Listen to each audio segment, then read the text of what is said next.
I'm not a bona fide quilter yet because I still have one marble right here.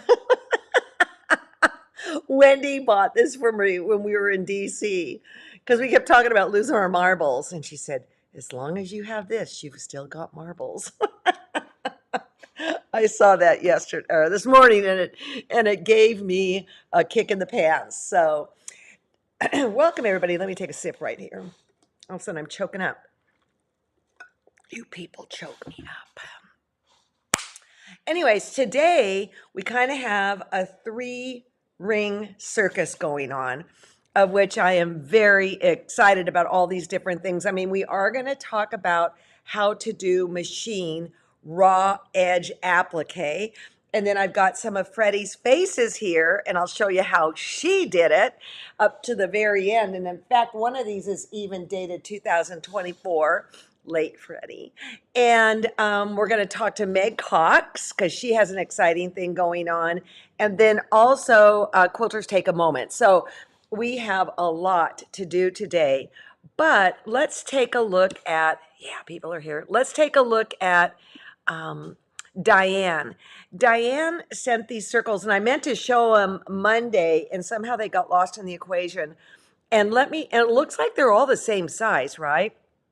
But what I adore here with these circles are the backgrounds. You have a collection of really great black and white prints.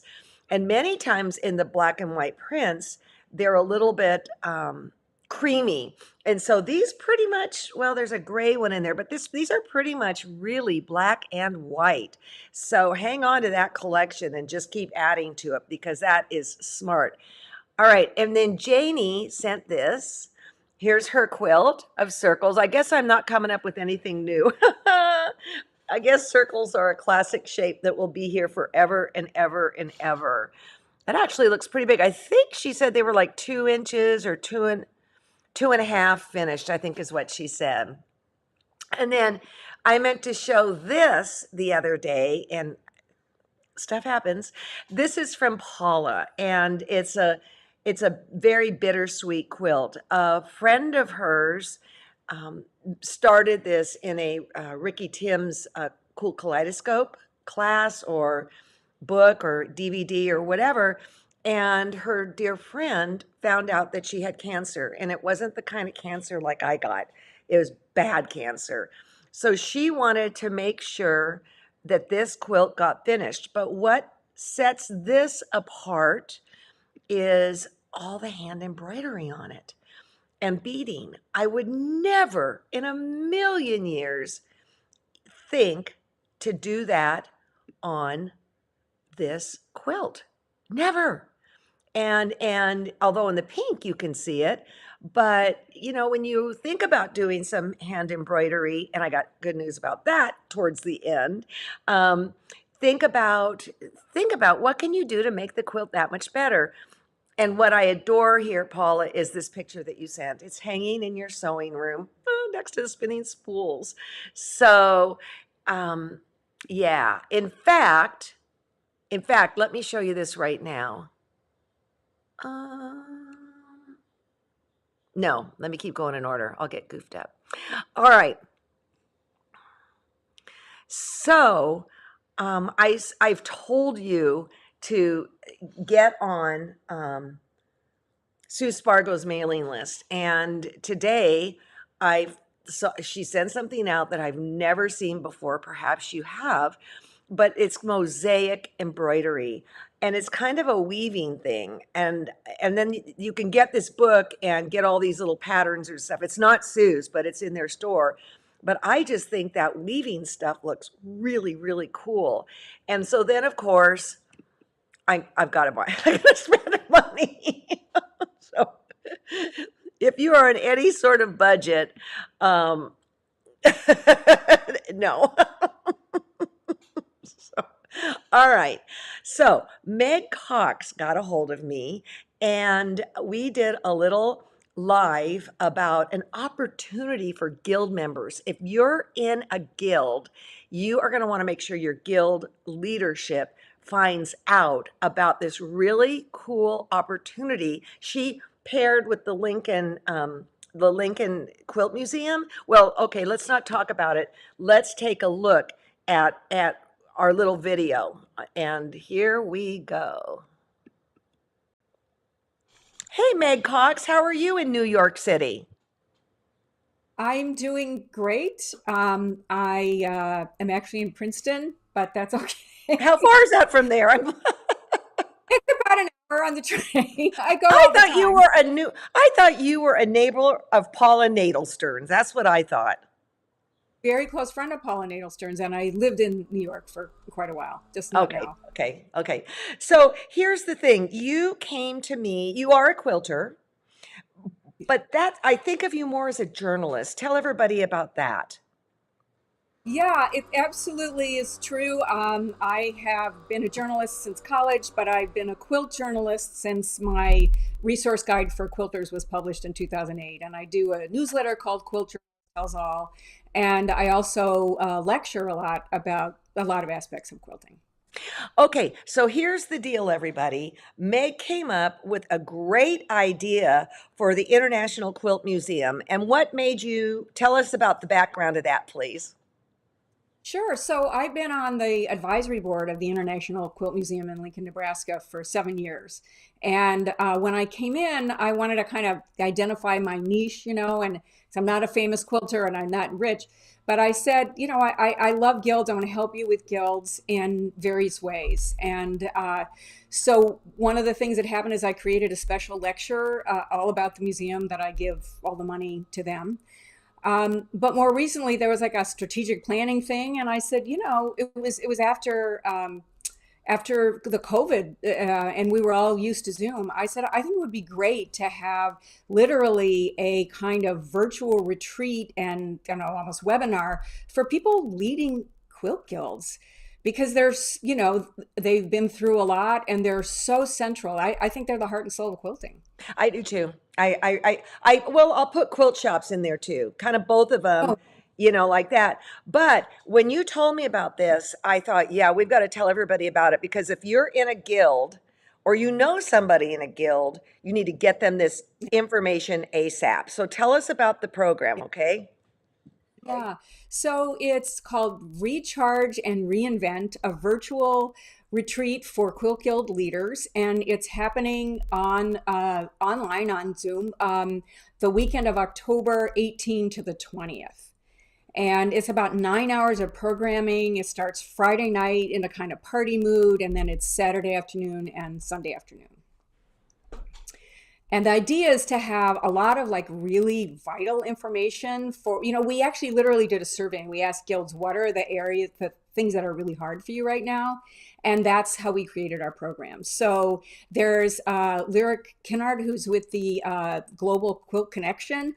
She has put together just a great panel of guild leaders, and their topic is how to do fabulous programming on a budget. And then we have a woman who is a quilter, but she also has a background in nonprofit management. So she's going to be all about, build a better board, how to grow your guild and all those kind of things. So it's, the keynote speaker is Victoria Finley Wolf, who co-founded a guild in Manhattan. And then I wrapped in all this stuff so people know how great the quilt museum is. So it's behind the scenes stuff. So the woman who's run the collection and built the collection all this time, Carolyn Ducey, she's literally going to take you into the vaults, into the storage area on Friday night and show you some of her favorite and the most dazzling quilts. And then you have the people who are in charge of taking care of over 8,000 That place quilts. is amazing. It blew my mind. But hey, just a second here because I have a little invitation from Victoria. Should we take a look, see? Sure, absolutely. Hello, I'm Victoria Finley Wolf, and I'm standing in front of my exhibition of quilts called Option Expedition at the International Quilt Museum in Lincoln, Nebraska. I am so excited to be the keynote speaker for the Recharge and Reinvent event at IQM's virtual retreat for Quilt Guild leadership. This groundbreaking event is a virtual retreat for guild leaders. It will be packed with practical and inspiring programming. Experts will tackle some of the most vexing problems that your guild might be facing, and you'll be able to share stories with other guild leaders. Got questions about tech? Keen to grow your membership? You'll also go behind the scenes of the great museum, meeting curators, and learning how exhibitions are created. An opening night virtual cocktail party will include fun and games and fabulous door prizes. You're not going to want to miss this. As a quilt artist and teacher, a former board member of the International Quilt Museum, and the founder of a quilt guild, I can promise you that this is going to be something fresh and valuable for your guild organization. Don't wait to sign up. Go to the internationalquiltmuseum.org and click on virtual programs. And I look forward to seeing you on the Zoom October 18th through the 20th at the Recharge Reinvent Retreat. And come see my quilts if you get a chance to make it to Lincoln. The show is up till December 14th. See you soon. I think it sounds fabulous. I think it sounds fabulous. Let me put up their website so people can take a look, see, and you can tell us about it. And if they don't get in, what can they do? Because there aren't that many seats left. Yeah, there's about maybe 25 tickets left, and so people need to know about that. But there's one thing I forgot to mention, that if you do buy a ticket, it's $50. And up to 3 people from a single guild can go. Everybody who gets a ticket, you're going to get this really cool swag box delivered to your house that includes sponsor goodies, fabric, thread, but also really cool stuff from the museum store. A cocktail? Oh yeah, and cocktail recipes, because Friday night. So here's Disco cup in there so you can party with us. Okay, so what I would imagine here is you go up to the guild member home on the top bar. Well, the best way to do it, you have to yes, I assume you're going to give them the link to register, but I also want to tell them about the guild portal. And the guild portal is the place where, once the tickets do sell out, a lot of this wonderful programming is going to be on the guild portal, that anybody who's in guild can, you can join this free, can register free. And that you search for that in the search bar on the homepage. You search for guild portal, and then you can, sign your guild up. And then you can always go back there, and there's all this great information that they have. But you can also go to the search bar and search for virtual programs, and you can find this. Or I think they have it right on the homepage, that if you just scroll the homepage, it'll say recharge and reinvent, and it'll have like the logo for the event. Beautiful. Well, is this going to be an ongoing annual thing? What's your guys' thought on this? Well, they really would like it to be. It depends on how it goes. But there you go. Yeah. We've gotten just such amazing feedback so far that I think it probably will. So Meg, your brain is amazing, and thank you for reaching out to me so that I could reach out to my peeps, because again, if you're in a guild, do not miss this. Get the leadership in there. Get it to the right people. What a way to build our world, people, right? Yeah. It's going to be, and it's going to be fun and educational and inspirational, and a chance to network with other guild leaders. So I'm pretty excited about it. Awesome. Hey, thank you so much. Thank you. See you at market, maybe? Festival. I'm going to festival. Oh, well, what do you do? See you later. Thank you. Thank you. Bye-bye. Okay, so this is what you need to know. Okay, Sandra just said it's sold out, but it's going to be available afterwards too. So the fact you aren't in it that night, don't worry about it. The information is going to be there. I love this because, as she said, the guilds are it, and COVID really took a punch in the gut for guilds. But then again, we wouldn't be here now if it weren't for COVID, because we all had to shift and this and that. So anyways, I'm very excited that she has the kind of brain that she has. Lyric Kennard was mentioned in there. I appreciate the leadership that these women are taking. So get on there, read about it. And again, I believe she told me, and I don't think she said it here, it's available afterwards. Okay, so let's go to what we're supposed to be doing today. And we're going to do raw edge applique. And on Monday, I spoke about repositionable, um, fusible for the wall, and how it's thicker and ways to work around it. And then also Apple Web Plus. Plus means there's paper on it. Okay, we do have Apple Web. It doesn't have the paper on it. It will work also, but I negated to tell you that this stuff does not gum up your needles. And also, if say you're working with Apple Web Plus and your stitching starts to bubble or channel, put some sort of tearaway on the back of it to give it more stability. That really has not ever been my issue ever when I've worked with fusibles, but once in a blue moon you hear about that. So what I did, you thought this program was about sewing circles. We're getting there. So Linda, we are going to go now to another video that I have that it's too hard to manage the camera, the this, the that. So I pulled up a video that I've done in the past, and I want you to see how I do blanket stitch on my all appliques, but in this case, of course, we're talking circles. So here we go. Okay, so the first thing I want to talk about is my foot. I work on a Bernina 765. It was a limited edition. It's rose gold, and I sat on Ginny Lyons' class at Craft Napa, and I kind of bought it. I had to have it. So anyways, this is on a Bernina, a number 20 foot. I'm sure no matter what machine you have an open toe embroidery foot for all the fancy stitches. What is so cool about this foot is that you've got this kind of trough in here where your fancy stitches or whatever can feed into it. So this is a 20.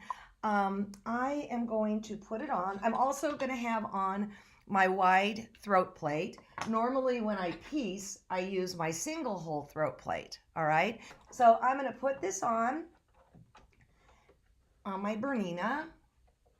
Whoopsie, get on there. This is where it's tricky.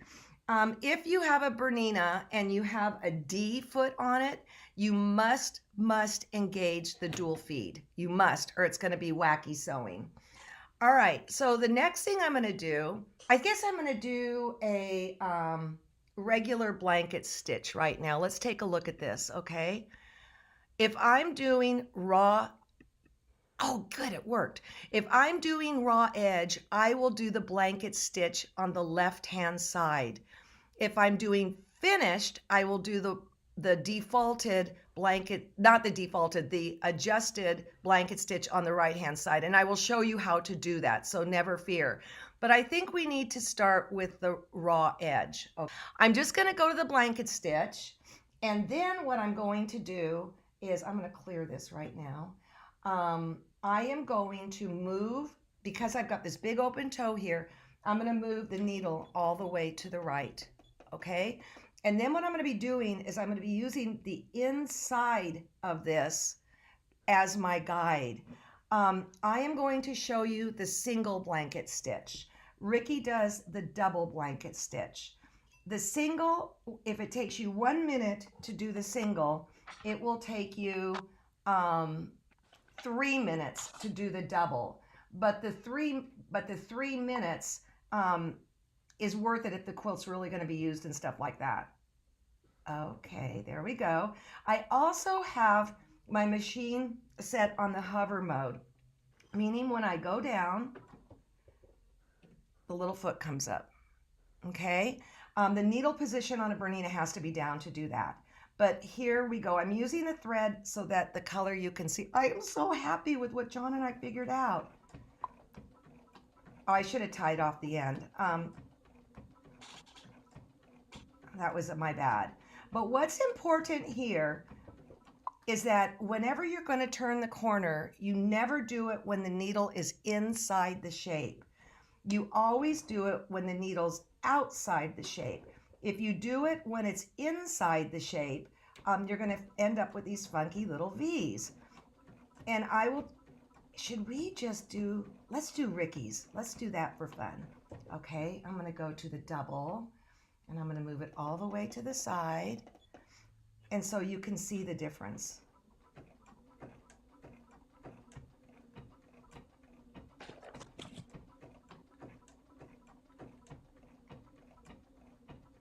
So you can see how this will take longer,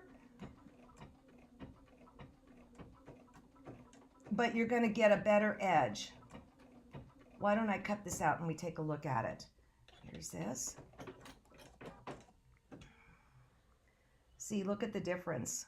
Oh, yeah, well, let me get it in frame if you really want to look at the difference. Below is the double, and this is the single. I usually do the single only because I'm usually in a super hurry. But if you look at Ricky's quilts, they're absolutely exquisite, and they use the double. Now, this, for sure, you don't want to, when you get in the middle of it, change the position. You only want to change the position when you're in the outside. So, are we all clear with that, everyone? Okay, the other thing I want to talk about is thread. When I'm doing a raw edge blanket stitch, it hasn't been messed with for a finished edge, which I'll show you next week. I want it to show, all right? So, and I always have my 80 weight in my bobbin, always, always, always, always, always, Quilter Select.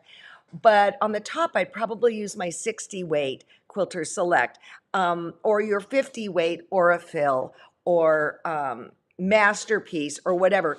Something that shows. In the olden days, when I was doing like mock handwork, I would, I forgot something I was going to show you. I would use black because that's kind of what they would have done for the blanket stitch, all right? I just realized my pants are on fire because I told you that I was going to show you how to do a circle by hand with blanket stitch. I'll do that Monday. All these other things came at me, and I wanted to make sure we got it covered. Can I show us the double? The double, it was in that little movie. Go back to it. It was in that little movie, and it's towards the end of it. It just is thicker. Again, it takes, in my book, more discipline than the single because of not only, I mean, you really can't turn it incorrectly. You really have to wait till you're the outside edge. But I'll tell you, Ricky's, award-winning quilts, award-winning, he uses the double, and he washes his quilts, and they look like $1,000,000. So, okay, my pants are on fire. Let me get to this in a minute. I wanted to show you what Freddie did. Freddie didn't use fusibles, okay? But it's all raw edge, and I have some of her faces here. So what she would do is literally glue stick down these big pieces. Notice that everything is big and chunky, not little and minute. And there's circles there. And then her friend Jean Empey would go and machine straight line across it. And I would say those are about 1/8 of an inch. Well, yeah, 1/8 of an inch. Okay. No, I don't know that they're really that small. Let me measure it here.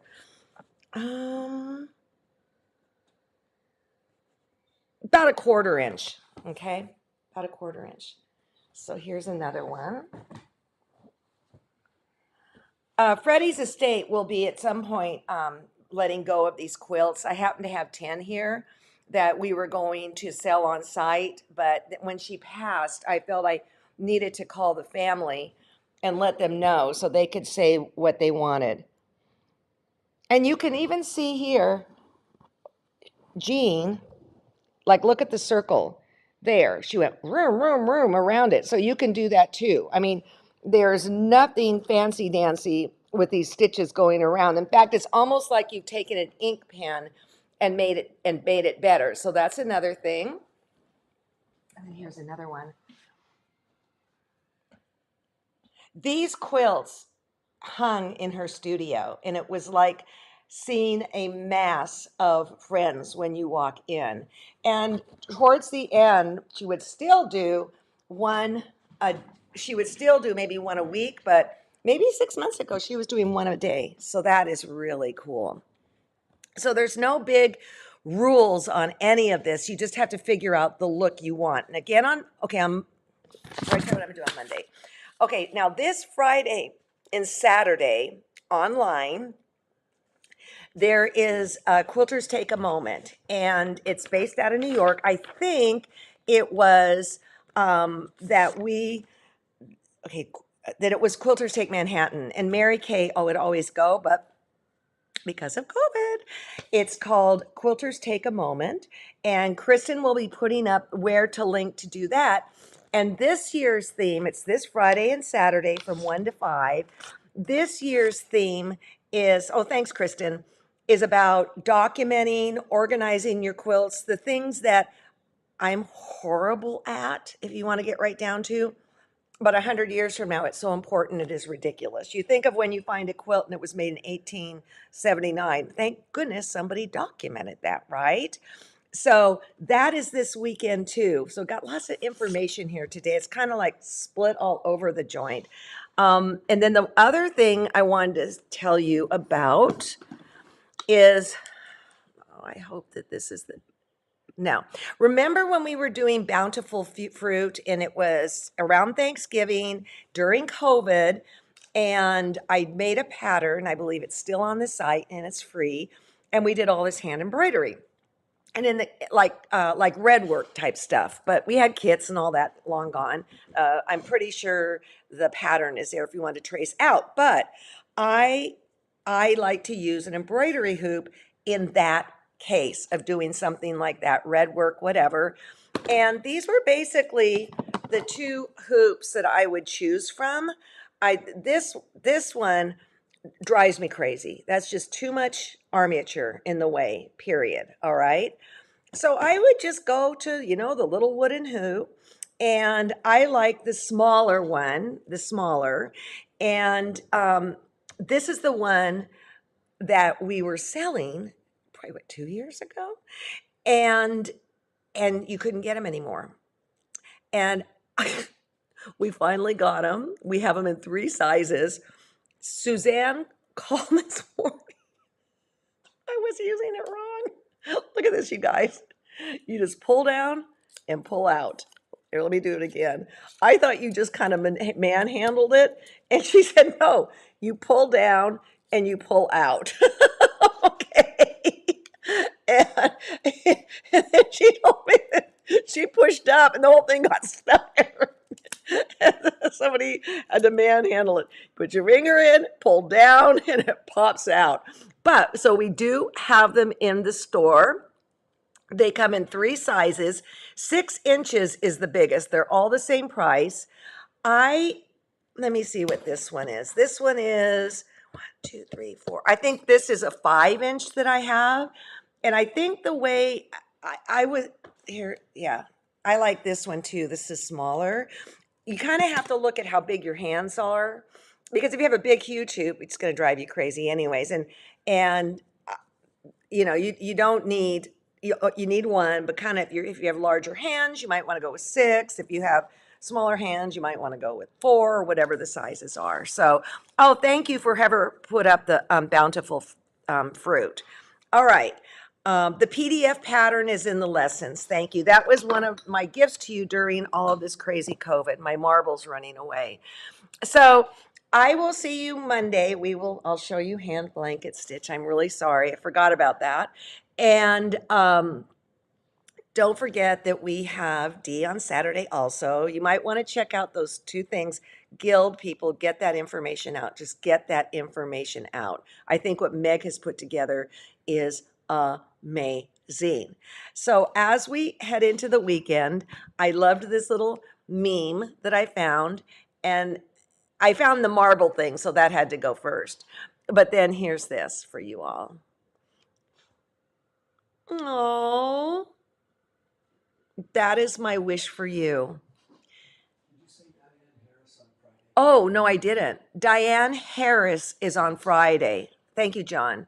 Diane Harris. And she's been doing our summer project. And excellent teacher. Excellent teacher. So you might want to, you need to check it out. Don't be there or be square. So here we go. Here we go, people. Thanks so much. Just keep sewing. That's all I'm going to say. Keep sewing. It's okay, your marbles are gone. But here's mine.